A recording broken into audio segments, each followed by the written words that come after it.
आप अपने सामने जिस पेपर को देख रहे हैं ऐसा ही एक पेपर आएगा और आपका फ्यूचर डिसाइड करेगा। ऐसा ही पेपर आएगा, ये मैं इसलिए बोल रहा हूँ कि ये पेपर उन्हीं के द्वारा बनाया गया है जो आपका पेपर बनाने वाले हैं। ये पेपर बेटा आप ही के जो टीचर होते हैं, सरकारी जो पेपर बनाते हैं, उन्हीं ने ये पेपर बनाया है मॉडल पेपर के रूप में। और ये पेपर यूपी एमएसपी यानी कि यूपी बोर्ड माध्यमिक शिक्षा परिषद ने जारी किया है। तो जो बच्चे हाई स्कूल में यानी कि कक्षा 10 में हैं, यूपी बोर्ड के हैं, उन बच्चों से मैं हाथ जोड़कर गुजारिश करूंगा कि इस पेपर को ध्यान से देखें और सभी प्रश्नों को करने का प्रयास करें कि वो इसमें कितने सक्षम है। क्योंकि जिस प्रकार से ये प्रश्न पत्र आया बच्चों, वैसा ही आपका भी प्रश्न पत्र आएगा।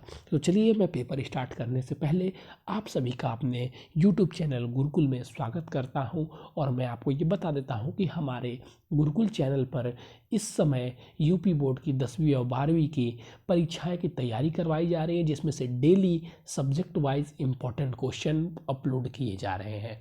तो चलिए, अब आपका बिना समय व्यतीत किए मैं आपके प्रश्न पत्र के बारे में बात करता हूँ। तो ये प्रश्न पत्र हाई स्कूल का है 2021-22 के लिए यूपी एमएसपी यानी कि यूपी बोर्ड माध्यमिक शिक्षा परिषद ने जारी किया है। ठीक है बच्चों, तो देखिए 3 घंटे 15 मिनट का आप जैसा जानते होंगे आपका पेपर होगा। पूर्णांक 70 नंबर का होगा। 30 नंबर प्रैक्टिकल जो स्कूल के आपके हाथ में रहता है, तो वो आपको 28, 29, 30 मिलेगा ही मिलेगा बच्चों। ठीक है, और यह प्रश्न पत्र 2 खंडों में विभाजित होगा। ये सारी चीज़ें जानकारी आपको दी गई हैं, तो इन जानकारी को आप एक बार पढ़ लेंगे। ठीक है, अब हम देखिए बात करने वाले हैं। आपको पता होना चाहिए, अगर आप यूपी बोर्ड के छात्र हैं तो आपको कुल 12 बहुविकल्पीय प्रश्न मिलेंगे सामाजिक विज्ञान में।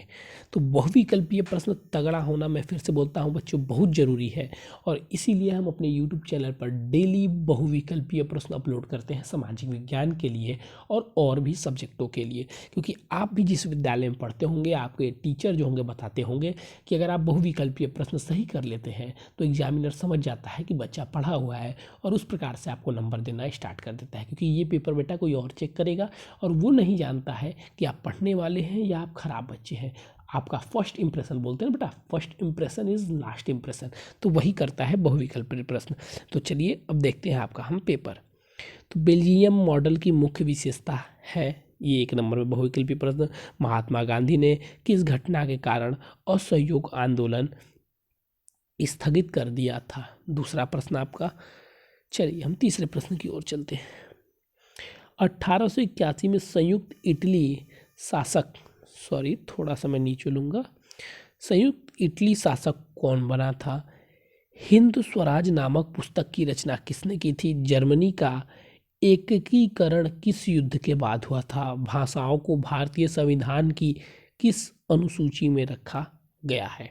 तो ये चीज़ें आपको पढ़ना अनिवार्य है। आप देख सकते हैं किस प्रकार पेपर आपका आ रहा है बेटा। तो गांधी जी द्वारा चलाए गए 2 सत्याग्रह आंदोलन का उल्लेख कीजिए। 1+1 नंबर का है। एक अगर आप उल्लेख करते हैं तो आपको 1 नंबर मिलेगा और दूसरा करते हैं तो 1 नंबर मिलेगा। लोकतांत्रिक शासन क्यों लोकप्रिय माना जाता है? 2 कारण लिखिए। भारत की उत्तर पूर्वी सीमा पर स्थित 2 लोकतांत्रिक देशों के नाम लिखिए। लघु उत्तरी प्रश्न है। मिलियन और जर्मनिया कौन थी? उनको चित्रित करने का क्या उद्देश्य था? रॉलेट एक्ट क्या था? गांधी जी ने इस एक्ट का विरोध क्यों किया? आप दोनों में से कोई एक प्रश्न भी लिख सकते हैं। वर्तमान, अच्छा एक बात यहाँ पे ध्यान दीजिएगा, अगर आप इस प्रश्न को लिखते हैं तो पहले तो हम गाढ़े पेन से बीच में डालते हैं रॉलेट एक्ट, वो मैं पेपर लिखना बताऊंगा तो उसमें बताऊंगा। उसके बाद उसके बारे में लिखेंगे, फिर उसके बारे में क्या बोला है, विरोध, तो लिखेंगे एक्ट का विरोध, बीच में लिखेंगे बच्चों हेडिंग के थ्रू। उससे कॉपियाँ सुंदर होती हैं। हम कॉपियाँ लिखना भी अपने चैनल पे आपको बताएंगे, तो इसलिए हमारे चैनल को सब्सक्राइब करना तो मत ही भूलिएगा। वर्तमान लोकतांत्रिक व्यवस्था की 3 चुनौतियों का उल्लेख कीजिए। लोकतंत्र में उत्तरदायी शासन एवं पारदर्शिता आवश्यकता है, इसके पक्ष में अपना मत स्पष्ट कीजिए। अंतर्राष्ट्रीय आर्थिक विनिमयों के तहत गतियों के प्रवाह का उल्लेख कीजिए। अपने उत्तर की पुष्टि हेतु उपयुक्त उदाहरण भी दें। प्रथम विश्व युद्ध के बाद आई आर्थिक महामंदी के कारण इन्हीं दो को लिखिए। तो आप देख सकते हैं, आप जानेंगे। तो हमने कल ही एक वीडियो अपलोड किया था, कल नहीं परसों किया था, जिसमें हमने ये प्रश्न को हेडलाइट किया हुआ है, सॉरी, कि इस प्रश्न को बेटा जरूर पढ़ें, ये प्रश्न आता है। आप चाहें तो हमारा वीडियो देख सकते हैं। तो ऐसे ही हम जो प्रश्न दे रहे हैं वो महत्वपूर्ण प्रश्न है। मैंने 5 ही प्रश्न दिए थे, जिसमें से आप देख सकते हैं एक प्रश्न 6 नंबर में यहाँ पे पूछे गए हैं। तो ऐसे ही प्रश्न में हम थोड़े प्रश्न देते हैं जो आपसे पूछे जाएंगे, तो वो प्रश्नों को ध्यान में रखें बेटा। चलिए, नेक्स्ट प्रश्न आपका हमारा क्या है? सत्ता की साझेदारी का क्या अर्थ है? यह क्यों आवश्यक है? किन 2 कारणों का उल्लेख कीजिए। ठीक है। संघवाद का क्या अर्थ है? संघीय प्रणाली की किन्हीं 2 विशेषताओं को लिखिए।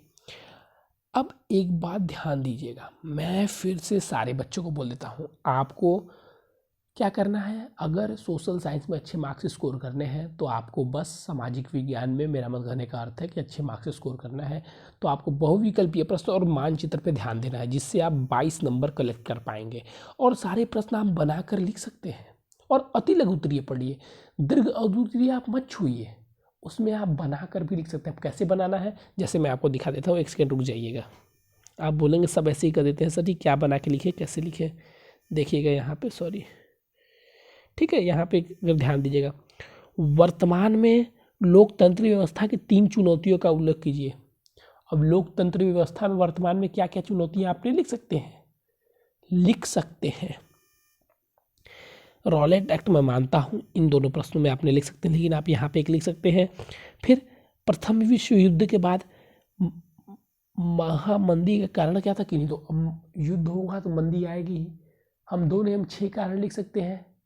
क्या क्या कारण लिख सकते हैं? महाजन हानि, लोगों की मृत्यु हो गई भाई साहब, ठीक है। उसके बाद से क्या हुआ था?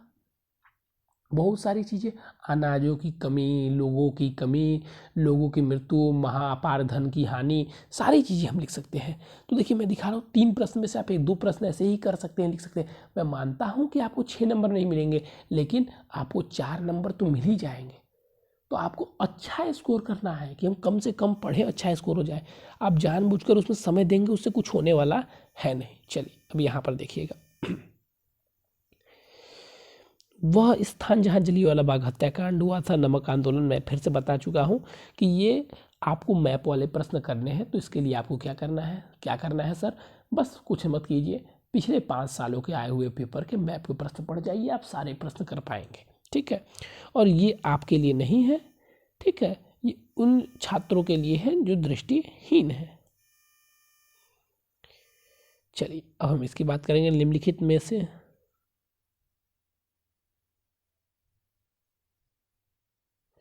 चलिए अभी तो देखिएगा, निम्नलिखित में से किस प्रांत में सीढ़ीदार या सोपानी खेत की जाती है? तो सबको पता है किस में की जाती है, हम नहीं बताएंगे। हम ये प्रश्न का उत्तर नहीं बताएंगे, किसी भी प्रश्न का उत्तर हम नहीं बताएंगे। क्यों? क्योंकि हमने पहले ही बोला कि इस प्रश्न को आप लीजिए और हल कीजिए अपने से, कितने मार्क्स आते हैं। अगर आप चाहते हैं कि हम इस प्रश्न के उत्तर बताएं तो आप कमेंट कर दीजिएगा। निम्न में से कौन सी रबी फसल है? झारखंड में स्थित, ठीक है, खनिज अगर मंगानी है, आप देख सकते हैं कि देखेंगे तो देखिए 1 2 3 3 6 इसमें भी प्रश्न आपके पूछे गए हैं, बहुविकल्पीय। अब जैव और अजैव संसाधनों में कोई अंतर, सकल घरेलू उत्पाद, ठीक है, बेरोजगारी पर कोई अन्य नाम लिखिए, ठीक है। फिर किसी एक पेय फसल का नाम लिखिए। ये सारी चीज़ें आप देखिए, कुछ मैं मानता हूँ लिख सकते हैं आप। भारतीय अर्थव्यवस्था के विभिन्न क्षेत्रों में नाम लिखिए, प्रत्येक को संक्षिप्त परिचय दीजिए। अंतर्राष्ट्रीय बाजार किसे कहते हैं, किसी 5 विशेषताओं को लिखिए, ठीक है। तो ये सब चीज़ें आप, मैं पूरा नहीं कर सकता, लेकिन लगभग आप लिख सकते हैं। आप भी समझ रहे होंगे जो चीज़ मैं करना चाहता हूँ। लेकिन बहुविकल्पीय प्रश्न गलत हो गया तो गलत हो गया, अति लघु उत्तरीय गलत हो गया तो गलत हो गया। तो अति लघु उत्तरीय, बहुविकल्पीय, मैप पे हमें सबसे अधिक ध्यान देना है, ठीक है। सामाजिक विज्ञान के पेपर में इन चीज़ों पे हमें ज़्यादा ध्यान देना है। फिर देखिए आपका ये मैप आ गया। तो इससे आप क्या समझे, हमें किस पे ध्यान देना है सबसे ज़्यादा? बहुविकल्पीय पहला, दूसरा मैप, तीसरा अति लघु उत्तरीय। इसको हमें अच्छे से देख लेना है। बड़े प्रश्नों पे हमें कम ध्यान देने हैं। मैं गारंटी दे सकता हूँ कि अगर आप ये सही कर दिए, ये सही कर दिए, मैप सही कर दिए, और इसमें से 2 ऑप्शन है तो हम इसको भी हल्का हल्का पढ़ लेंगे, और ये आप सही कर दिए, तो ये आप कुछ भी लिखेंगे ना, एग्जामिनर से नंबर आपको दे देगा। 5 नंबर तो 100% देगा। बस उस टॉपिक से रिलेटेड आपको लिख देना है। ये माइंड सेट होता है, ठीक है। तो ये नहीं कि सोशल में हम इतिहास पढ़ने लगे। कुछ बच्चे होते हैं ना, बेवकूफ़ों की तरह पढ़ते हैं और लास्ट में बोलते हैं सर हमारा नंबर नहीं आया।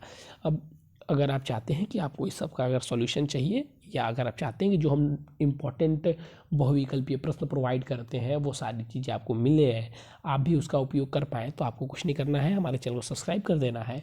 और अगर आप हमारे साथ जुड़ना चाहते हैं तो जुड़ेंगे तो डायरेक्टली वहाँ से भी आपको मिल जाएगा 995, एक सेकेंड मैं फिर से नंबर लिख देता हूँ, 9532060199। ये हमारा व्हाट्सअप नंबर है। इस पर आप हमसे व्हाट्सअप के थ्रू कांटेक्ट कर सकते हैं। तो चलिए बच्चों, आज के लिए बस इतना ही। Thank you, have a nice day.